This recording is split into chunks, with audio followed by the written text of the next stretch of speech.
Hello, my dear friends. I am Dr. Swapn, and you're watching my YouTube channel Dental Expertise.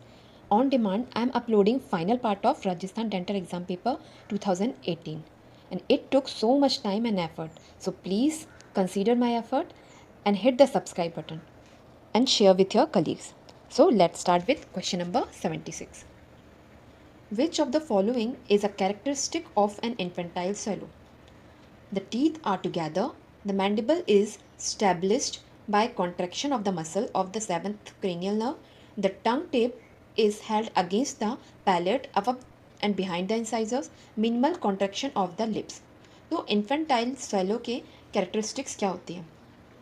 तो infantile swallow की characteristic होंगे first jaw और apart with the tongue between the gum pad, okay, and the second is mandible is stabilized mainly by contraction of the muscle innervated by the seventh cranial nerve and the interposed tongue, okay, and swallow is guided and to great extent controlled by sensory interchange between the lips and tongue.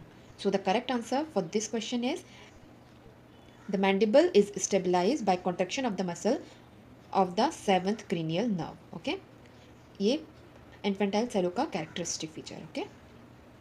Next question is, in dolichocephalic individuals, the dental arch form which is usually found is broad and U-shaped, long and narrow, and paraboloid or average or square. तो ये मैंने आपको facial form show किया हुआ है, मीजियोफेशियल, ब्रेकियोफेशियल और डोलिकोफेशियल. तो सबसे फर्स्ट में है डोलिकोफेशियल, जिसमें क्या होगा, नैरो, लॉन्ग और नैरो फेस होगा, ओके. नेक्स्ट है ब्रेकियोफेशियल, जिसमें ब्रॉड एंड नैरो फेस होगा. और थर्ड है मीजियोफेशियल, जिसमें एवरेज और नॉर्मल फेस फॉर्म होगा, ओके. तो अभी पूछा गया है डोलिकोसेफेलिक इंडिविजुअल्स के लिए, तो डेंटल आर्च कैसी होगी, long and narrow, okay. In Moyer's prediction table, the sum of the mesiodistal width of which teeth are used to predict the size of the unerupted canines and premolars. तो जो Moyer prediction table है for the mixed dentition analysis के लिए, उसमें कौन से teeth use किए जाते हैं फॉर द प्रोडिक्ट करने के लिए size of the unerupted canine and premolar के लिए, ओके. ऑप्शंस है primary mandibular incisors, primary maxillary incisors, permanent mandibular incisors and permanent maxillary incisors. तो ये मैंने आपको यहाँ पे शो किया हुआ है. इसकी प्रोसीजर में क्या होता है, Moyer's mixed dental analysis में it measure the width of the each of 4 permanent mandibular incisors, okay. तो इसमें क्या लिया जाता है प्रेडिक्ट साइज प्रेडिक्ट करने के लिए, permanent mandibular incisors, okay, and total the mesiodistal width of the mandibular incisors, okay. तो इसमें क्या होता है, ये प्रेडिक्ट करता है for space available for the unerupted canines and premolar के लिए, okay. In Downs analysis the Y axis is drawn by connecting S mean sella to pogonion, gnathion, menton और गोनियन. तो ये वाई एक्सिस है, ये मैं आपको पिक्चर में शो कर रही हूँ. तो ये सेला जो है यहाँ से जाता है नेथियन तक, ओके, और कौन से प्लेन पे जाता है, FH प्लेन पे, ओके. इसकी मीन वैल्यू कितनी होगी, 59.4 डिग्री, और अगर रेंज देखेंगे तो 53 डिग्री टू 66 डिग्री सेंटीग्रेड. अगर एंगल इंक्रीज हो गया it means it indicates greater vertical growth of mandible. If angles decrease it indicates greater horizontal growth of mandible. तो सेला कहाँ तक जाता है, नेथियन तक, okay. This is the correct answer for this question. In down analysis, the y-axis is drawn by connecting S to Natheon. Okay. Next question is, tell, show, do technique of child management was introduced by Bandura, Adelson, Coupe, Wright. तो tell, show, do technique किसने बताया था, एडल्सन ने in 1959. Okay. तो ये कहाँ indicated होता है, फर्स्ट विजिट में, subsequent visit when introducing new dental procedure में, और फियरफुल चाइल्ड में. तो इन तीनों जब कंडीशन होगी तो उसमें क्या यूज़ करेंगे, tell, show, do technique, okay. तो ये किसने बताई थी, एडल्सन ने. Frankl behaviour rating system does not include following behaviour, definitely positive, definitely negative, positive और इनडिफरेंट. तो जो फ्रैंकल बिहेवियर रेटिंग का सिस्टम है उसमें क्या क्या होता है, 4 रेटिंग्स होती हैं, डेफिनेटली नेगेटिव, नेगेटिव, पॉजिटिव और डेफिनेटली पॉजिटिव. तो इनडिफरेंट नहीं होता है, ओके. तो this is the correct answer. okay, or indifferent does not include in Frankel behavior rating system. Okay. Restoration of choice is endodontically treated primarily second molar in 9-year-old child is stainless steel crown, cast gold crown, amalgam और zinc oxide eugenol. तो जो stainless steel crown है वो typically जो है, तो कौन सा क्या करेक्ट आंसर होगा? Stainless steel crown is the restoration of choice for the endodontically treated primary second molar in children. Okay, why? Because it is because of their durability, ease of placement and ability to cover the entire tooth and provide protection against fracture, okay, and decay. So the correct answer for this question is stainless steel crown. Which of the following series act as best space maintainer in children? Restored deciduous teeth, acrylic partial denture, distal shoe space maintainer, band and loop space maintainer. तो correct answer होगा इसका restored deciduous tooth. Restored deciduous tooth क्यों होगा? Because it acts as a best space maintainer in child's mouth because it maintains both the function of the space of the natural tooth and preventing adjacent teeth from drifting into the space, okay, and ensure proper alignment of the permanent teeth. So that's why the correct answer for this question is restored deciduous teeth. अगर space maintainers पूछा होता है कि after अगर tooth loss हो गया उसके बाद कौन सा स्पेस मेंटेनर्स देना है, तब करेक्ट आंसर क्या होता है? Band and loop space maintainer. Okay. Stainless steel crown was introduced by Humphry, Stewart, Donald और पिंकहम. तो करेक्ट आंसर क्या है इस क्वेश्चन के लिए? Humphry. Okay. Stainless steel crown is a semi-permanent restoration used in primary and young permanent teeth. Okay, and it was introduced as a chrome steel crown by Humphrey in 1950. And stainless steel crown is more frequently used in deciduous dentition than permanent dentition. Okay. Rubber dam was introduced by Tommy Hanks, S.C. Branham, Headstone, G.V. Black. तो जो rubber dam है वो किसने introduce किया था? Sanford Christian Barnum या SC. Barnum आप कह सकते हैं. ओके. तो जो नॉर्मल रबर डैम जो होता है वो काफ़ी थिन होता है, 6 inches, it means 150 mm square sheet होती है. यूजली किसका होता है? लेटेक्स और नाइट्राइल का होता है. And it is use in dentistry to isolate the operative site, okay, from the rest of the mouth. और इसे कभी कभी कॉफर डैम भी कहते हैं, तो ये भी आपको पूछा जा सकता है. ओके. तो ये सबसे पहले किसने डिज़ाइन किया था? सैनफोर्ड क्रिस्टी बार्नम ने. कब किया था? 1864 में. Okay. In class 3 Ellis fracture only enamel is involve, enamel and dentin are involve, enamel, dentin and pulp are involve और नॉन वाइटल पल्प. तो ये मैंने आपको इसका क्लासिफिकेशन शो किया हुआ है कि क्लास 1 में जो है इनेमल इन्वॉल्व होगा ओनली, देन क्लास 2 में इनेमल प्लस डेंटिन, क्लास 3 में enamel, dentin and pulp are involve, 4th में it becomes non vital traumatize teeth होगा, क्लास 5th में teeth lost as a result of trauma, class 6 में fracture of root without loss of crown structure. Okay. 7 में displacement of tooth without fracture of crown and 8 में fracture of crown and mass and it's replacement और 9 injury to primary dentition. तो ये आपको याद रखना है कि क्लास 9 में कौन सा आता है. मोस्ट ऑफ द टाइम ये क्वेश्चन आता ही आता है. तो इसके लिए करेक्ट आंसर क्या होगा? In class 3 Ellis class fracture, enamel, dentin and pulp are involve. Okay. Global monitoring age of caries for international comparison and monitoring of disease trends 16 years, 12 years, 18 years और 24 years. Okay. तो global monitoring जो है as of carries के लिए कौन सा use for international comparison के लिए एज क्या होती है? Typically at 12 year of age होती है. ओके.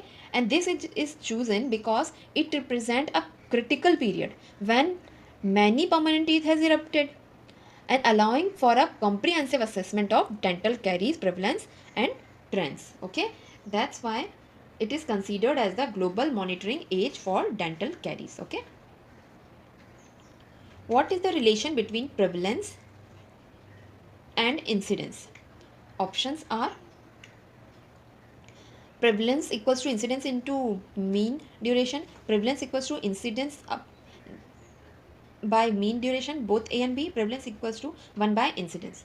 तो जो प्रेवलेंस है वो डिपेंड्स करता है incidence and duration of the disease पे। ओके, तो इट मीन्स इसका फॉर्मूला क्या होगा, prevalence equals to incidence into mean duration. Okay, changes in prevalence from one time period to another may be result of change in the incidence rate and change in the duration of disease, okay, or both। okay, तो correct answer क्या होगा, relation between prevalence and incidence, the prevalence equals to incidence into mean duration. Okay, fluoride mouth rinse containing 0.05 sodium fluoride have been recommended for daily use, weekly use, monthly use or biannual use। तो use of fluoride mouth rinse was first described by Bibby in 1946। Okay, and in फिर इसके बाद क्या, sodium fluoride जो mouth rinse है usually जो formulated as concentration of इधर 0.2% और weekly use. Okay, and 0.05% for daily use. 0.05 अभी पूछा गया है तो इट मीन्स ये डेली यूज के लिए यूज होगा। Okay, positive predictive value is the probability of positive result if the disease is present, the probability of negative result if the disease is absent, or the probability that the disease is present if test is positive, the probability that the disease is absent if test is negative। तो ये मैंने आपको show किया हुआ है। Positive predictive value क्या होती है, likelihood that a person with a positive test result truly has disease. Means तो करेक्ट आंसर क्या होगा इसके लिए, the probability that the disease is present if test is positive. Okay, तो पॉजिटिव प्रोडक्टिव वैल्यू की जो प्रोबेबिलिटी है individuals में with a positive test that truly have the disease, अगर उसमें सच में वो डिसीज होगी तभी वो पॉजिटिव होगा। Okay, if it is calculated as the number of true positive result and divided by the true positive and false positive, sum of the true positive and false positive result। So therefore the correct answer is the probability that the disease is present if the test is positive। okay, next question is non caloric sweeteners include xylitol, sorbitol, saccharin और lycasin. तो non nutritive या non caloric sweeteners कौन कौन से होते हैं, saccharin, aspartame, sucralose, stevia. तो correct answer क्या होगा, saccharin. Okay, non caloric sweeteners include saccharin. The school health program that incorporate motivation of parents through home visit. Options are ask of dental demonstration, North Carolina state wide preventive dental health program, tattle tooth program, school health additional referral program. So the correct answer for this question is North Carolina statewide preventive dental health program. Actually, this program includes home visit to motivate parents as part of its effort to promote preventive dental health among school-age children. Okay.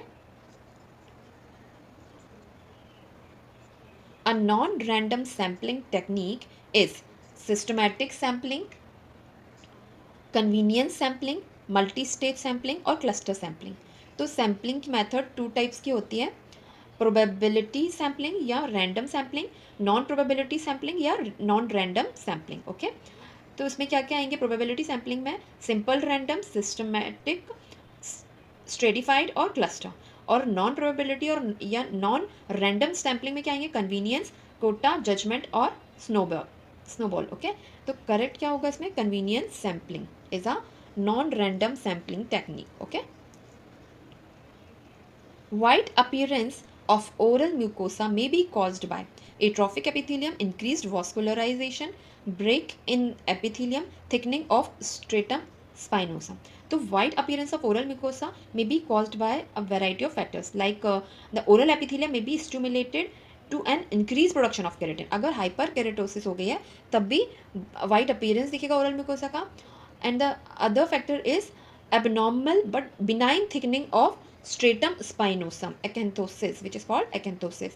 okay, तो यहाँ पे क्या हो जाता है, thickening of stratum spinosum। okay, which of the following isolation technique for Candida organism is useful to determine relative distribution of the yeast on oral surface. Swab method, imprint culture, impression culture और oral rinse technique. तो इसमें से कौन सी isolation technique है for the Candida organism? Okay, तो इसके तो correct answer क्या होगा for this question is imprint culture. Imprint culture technique is used as a sterile plastic foam pad to no size dipped in a Sabor's broth, okay, and placed on the suspect mucosal surface for 60 seconds. Then the plastic foam is placed directly on Sabor's or Pagano-Levin agar, and then check. Candida density at each side is determined by a Callan-Cam colony counter and expressed as a colony forming unit. Okay. Applying pressure to a suspected vascular lesion to visualize the evacuation of colonization is also termed as वेलोस्कोपी, डायस्कोपी, cheiloscopy और एंजियोस्कोपी. तो उसे क्या कहते हैं? डायस्कोपी. डायस्कोपी क्या है? ये एक टेक्निक है for applying a pressure. Diascopy is a technique of applying a pressure to a suspected vascular lesion, okay, and observe the evacuation of color, okay, which helps to determine whether the lesion is vascular, non-vascular or hemorrhagic, okay. Correct answer for this question is diascopy. Which of the following is cause of siluria? Anticholinergic medication, anti Parkinson's medication, lithium और skeletal muscle. तो इसका क्या होगा? साइलोरिया किसके कारण होता है? Anti Parkinson's medication के कारण, जो कि उसका साइड इफेक्ट होता है. Okay, that's why it causes sialorrhea. Okay. The primary blood-borne agent causing septic arthritis in a previously normal TMJ are gonococci, staphylococcus aureus, Streptococcus mutans और एक्टिनोमाइसिस इजराइली. तो कौन सा प्राइमरी ब्लड बोन एजेंट है जो कि cause करता है septic arthritis? तो correct answer for this question is gonococci. Gonococci are the primary blood bone agent causing septic arthritis in a previously normal TMJ. Okay, while Staphylococcus aureus is the most common organism involved in previously arthritis joint. तो Staphylococcus किस में common organism होगा? For previously arthritic joints में. Okay, but gonococci are the primary blood-borne agent causing septicemic arthritis in previously normal TMJ. Okay, the dose of prednisolone for treatment of cranial arthritis is, the correct answer for this question is 40 to 60 mg, okay, per day. ये आपको देना है 40 to 60 mg for cranial arthritis. White coat hypertension is, and the correct answer is persistent elevated blood pressure reading in a clinical setting but non-elevated blood pressure reading in ambulatory setting. It means white coat hypertension refers to a phenomenon where a person consistently show elevated blood pressure. Why? Because of clinical or medical setting like doctor's office or hospital, but their blood pressure readings are normal when measured outside, okay, such as at home or during daily activities. Okay, so this is the white coat hypertension. अगर आपको video पसंद आई हो तो please like and subscribe my channel. Thanks for watching.